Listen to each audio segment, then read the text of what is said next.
મંથન માટે તમે કલારી શીખ્યા હતા આઈ ગેસ. કલરી, હા સોરી, કલરી હતું. દેન એમાં ડાન્સ પણ ઘણું બધું, ફિઝિકલ મૂવમેન્ટ ઘણી બધી હતી. ના, સમુદ્ર મંથન માટે હું શીખ્યો તો એવું નહોતું. કલરીપાય ટુ 2007-8માં હું એના પરિચયમાં આવ્યો હતો, કલરીપાય ટુના. અને દર્પણા એકેડમી છે જે મૃણાલિની સારાભાઈની, મલ્લિકા સારાભાઈની, ત્યાં આગળ કલરીના ક્લાસીસ થતા હતા. ડી પદ્મકુમાર પપન સર કરીને છે, એ કલરીના માસ્ટર છે જે શીખવાડે છે.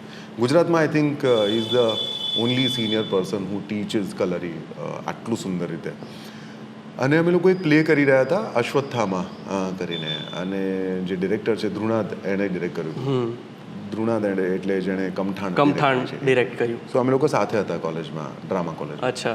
અને એને આખું પ્લે એ મૂવમેન્ટ બેઝડ કર્યું હતું. અને he also came to know about Kalaripayattu to later on. તો પછી ત્યાંથી શીખવાનું શરૂ કર્યું. લગભગ 6-7 મહિના અમે લોકો ડેઇલી શીખ્યું, એ સમજ્યું, અને એની અંદરથી બધી મૂવમેન્ટ્સ લઈને કરી. અને બહુ પહેલાંથી એ પ્રકારે આમ ફિટનેસ ફ્રીક હોવાના કારણે અને ફિઝિકલ મૂવમેન્ટ્સમાં મને બહુ જ ઇન્ટરેસ્ટ પડતો હતો, હજી પણ પડે છે. તો એના કારણે કલરીપાય ટુ વધારે ડિટેલમાં શીખ્યો. પછી તો લેક ઓફ ટાઈમ ને એના કારણે પ્રેક્ટિસ છૂટી ગઈ.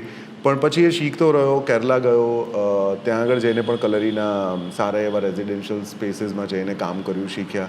અને એ જ્યારે તમારી અંદર મસલ મેમરીમાં આવી જાય ને, તો ઇટ બિકમ્સ મોર ઇઝી કે એ ફોર્મને તમારે ક્યાં કેવી રીતે યુઝ કરવું છે. તો સમુદ્ર મંથન જ્યારે 2016માં થયું, ત્યારે પપન સરે જ એની કોરિયોગ્રાફી કરી.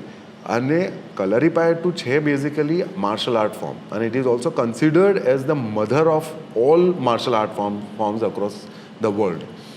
અને એ માર્શલ આર્ટ જ્યારે આપણે શબ્દ સાંભળીએ છીએ ત્યારે બહુ રિગરસ, અગ્રેસિવ, બ્રુસલી યાદ આવી જાય, ફોર્મ તમને યાદ આવે, કારણ કે બહુ અટેકિંગ અથવા ડિફેન્ડિંગ, બહુ મેસ્ક્યુલાઇન વસ્તુ છે મૂવમેન્ટ વાઇઝ.